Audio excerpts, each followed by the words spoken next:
The thumbnail showed a smiling mother in a clean kitchen.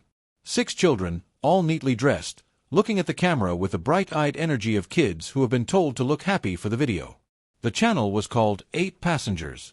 The mother's name was Ruby Franke. And by 2020, over 2 million people subscribed to watch her raise her family in Utah. A faith-centered, disciplined, wholesome portrait of a Mormon mother who had figured out parenting and wanted to share it with the world. The warning signs were there. They were always there. They were in the videos, hiding in plain sight, dismissed by millions of followers as tough love, as discipline, as the kind of firm parenting that builds character. They were not that. On the night of August 30th, 2023, a 12-year-old boy climbed out of a window in Ivins, Utah, and knocked on a neighbor's door asking for food. He was emaciated. His body was covered in open wounds. Duct tape had been wrapped around his limbs. When police arrived, they found his 9-year-old sister hiding, terrified, inside the house. The perfect Mormon mom, with 2.3 million subscribers, was arrested that night.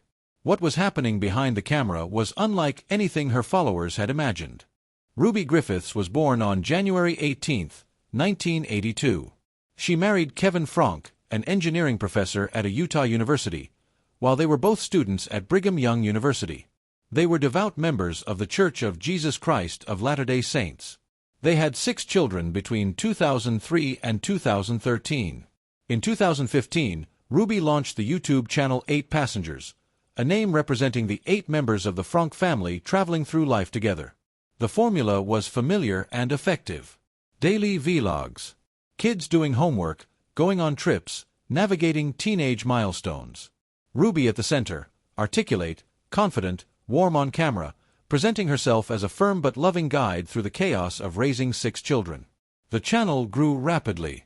By 2020, it had over 2 million subscribers and had accumulated more than 1 billion views. Ruby appeared on local television. She was profiled in parenting blogs. In Utah's faith-centered family content community, she was a significant figure. But as the channel grew, so did the criticism. It started with a beanbag. In June 2020, one of Ruby's teenage sons, then 15 years old, appeared in a video and casually mentioned that he had been sleeping on a beanbag chair for 7 months. He had lost his bedroom privileges as punishment for pranking a younger sibling. 7 months. No bed. No bedroom. For a teenager. The video went viral, not for the reasons Ruby intended. Viewers were disturbed. A Change.org petition launched, calling for Child Protective Services to investigate the Franke home. CPS did investigate. The case was closed as unsubstantiated. But the videos kept coming. And the pattern kept emerging. In another video, Ruby described refusing to bring a packed lunch to her 6-year-old daughter who had forgotten it at home. The teacher called. Ruby declined. She told her followers, hopefully nobody gives her food and nobody steps in and gives her a lunch, because then she's not going to learn from the natural outcome. Her daughter went hungry. On camera. Ruby described it with satisfaction. There were videos about threatening to confiscate children's possessions unless they were bought back. About removing bedroom doors as punishment. About sending a child to a wilderness program for troubled teens. About withholding Christmas gifts because the children were too numb to respond to other consequences. Ruby's supporters defended her. They called it tough love. They called it old-fashioned discipline. They said children needed structure and accountability. Her critics grew louder. And the authorities did not intervene. In 2022, the Franke marriage began to fracture. Kevin and Ruby separated. Kevin moved out of the family home. Around the same time, Ruby became deeply enmeshed with a woman named Jodi Hildebrandt, a licensed mental health counselor in Utah who ran a life coaching business called ConneXions Classroom.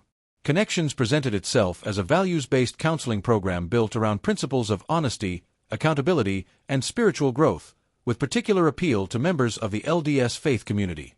Ruby and Jodi began appearing together in videos on a new YouTube channel. They created a joint Instagram account called Moms of Truth. They launched parenting classes together. Their content drifted from family vlogging into something harder to categorize, faith-based psychological frameworks about truth-telling, sin, and the expulsion of evil. Those who knew Ruby described watching her change rapidly under Hildebrandt's influence, becoming more extreme, more isolated, more convinced that the people around her were spiritually corrupted. Former clients of ConneXions described the program to investigators as cult-like. A Utah therapist who had shadowed Hildebrandt compared the organization to a church within the church, with Jodi as the prophet. One former board member said, "Jodi was absolutely my God, and it was to her you were looking for forgiveness." Ruby's family noticed. Her sisters distanced themselves. Her parents reported that for 3 years they had almost no contact with their daughter, and when they did, Ruby accused them of things they said had never happened. Her own son Chad, speaking in the Hulu documentary, described eventually coming to believe that his mother and Hildebrandt were God's chosen people. By 2022, Hildebrandt had moved into the Franke family home. By 2023, Ruby and her younger children were spending extended periods at Hildebrandt's house in Ivins, Utah, hours from their original community, isolated from virtually everyone who had known the Franke family before. The authorities received multiple welfare check requests. Officers visited. They found nothing they could act on.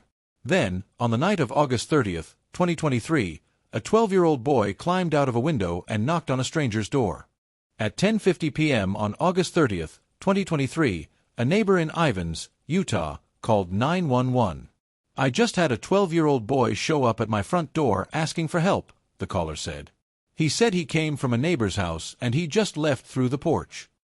The boy who had appeared at that door was Ruby Franke's 12-year-old son. He was emaciated, severely malnourished. His body bore open wounds. Duct tape had been used to bind his extremities. He had been kept confined. He had been denied food. He had wounds on his body that had been treated not with proper medical care but with cayenne pepper and honey. Police arrived immediately at Hildebrandt's house. Inside, hidden in a closet, they found Ruby's 9-year-old daughter. She was also malnourished. She was, according to officers, petrified. Both children were transported to hospital. The boy was treated for severe malnourishment and deep lacerations from rope restraints. 4 of the Franke children in total were taken into the care of Utah's Department of Child and Family Services. Ruby Franke and Jodi Hildebrandt were arrested that night. What investigators found inside the house built a devastating picture of what had been happening. Among the evidence collected was Ruby Franke's personal journal, handwritten accounts of the abuse inflicted on her children. In those journal entries, Ruby described her children as evil. She wrote that they were possessed by the devil. She documented the punishments she and Hildebrandt had inflicted, framing them not as abuse but as spiritual intervention, as necessary steps to cast evil out of the children's bodies. Prosecutors would later describe the environment the children had been living in as a concentration camp-like setting. The children were regularly denied food, water, beds to sleep in, and virtually all forms of entertainment, Prosecutor Eric Clark told the court at sentencing. He said it was the most extreme child abuse case he had seen in his career. The framework Hildebrandt and Franke had constructed, built from distorted religious teachings, the language of sin and repentance, and the authority of a woman who had positioned herself as a spiritual guide, had turned the deprivation and suffering of children into an act of faith. Both women had convinced themselves, and tried to convince their children, that what was being done to them was for their own souls. On December 18, 2023, Ruby Franke appeared in court. She pleaded guilty to 4 counts of aggravated child abuse. When asked how she pleaded to the 4th count, she appeared to grow emotional. "With my deepest regret and sorrow for my family and my children," she said. "Guilty." 9 days later, Jodi Hildebrandt separately pleaded guilty to 4 counts as well. On February 20, 2024, both women were sentenced by the court. Ruby Franke received 4 consecutive prison terms of 1 to 15 years each, meaning she could serve between 4 and 30 years in prison. The Utah Board of Pardons and Parole will determine her exact release date. Her first parole hearing is currently scheduled for December 2026. Jodi Hildebrandt received the same sentence. At her sentencing, Ruby addressed the court. She said her charges were just. She thanked the public safety officials who rescued her children, calling them angels. And then she addressed her children, who were not in the courtroom. "I'll never stop crying for hurting your tender souls," she said. "My willingness to sacrifice all for you was masterfully manipulated into something very ugly." She blamed Hildebrandt's influence. She described herself as manipulated. Whether that is true, whether Ruby Franke was a perpetrator, a victim of Hildebrandt's control, or both simultaneously, is a question the Hulu and Netflix documentaries about this case have grappled with without fully resolving. In the months and years since the arrest, the Franke family has begun the painful work of reconstruction. Kevin Franke, who had separated from Ruby in 2022 before the full extent of the abuse was known, filed for divorce in November 2023. It was finalized in March 2025. He received custody of the 4 minor children. He has spoken publicly about his regret at not intervening more forcefully when Hildebrandt first entered the family home. "I was the last line of defense for these children," he said in the Hulu documentary, "and I packed my bags and walked away." The Franke's eldest daughter Sherry, who had been among those raising alarms with authorities before the arrest, published a memoir in 2025 titled The House of My Mother, A Daughter's Quest for Freedom, detailing her experiences growing up under her mother's parenting and her path toward independence. The eldest son, Chad, speaking in the same documentary, described the process of unlearning the beliefs Hildebrandt had instilled in him, including the conviction that his mother and Hildebrandt were spiritually chosen. "Jodi was a businesswoman," Chad said, "and she would prey on the weak. She knew how to hit on a pain point, the biggest pain point for people, in order to turn it into profit." Hildebrandt, meanwhile, has reportedly continued her patterns of behavior in prison, forming groups of vulnerable women and offering to counsel them, seeking out people with addictions or emotional instability. The same playbook, a different setting. The Ruby Franke case has become a touchstone for debates that extend far beyond one family in Utah. It exposed the almost complete absence of regulatory frameworks governing family vlogging, the industry in which children are filmed and monetized without consent, in which every moment of discipline, struggle, and vulnerability is turned into content, and in which the performance of good parenting can be constructed entirely from editing choices. The warning signs were in the videos. Millions of people watched them. Some raised alarms. CPS investigated and found insufficient evidence to act. The platform did not remove the content. The children were being abused in a house paid for in part by the channel documenting them.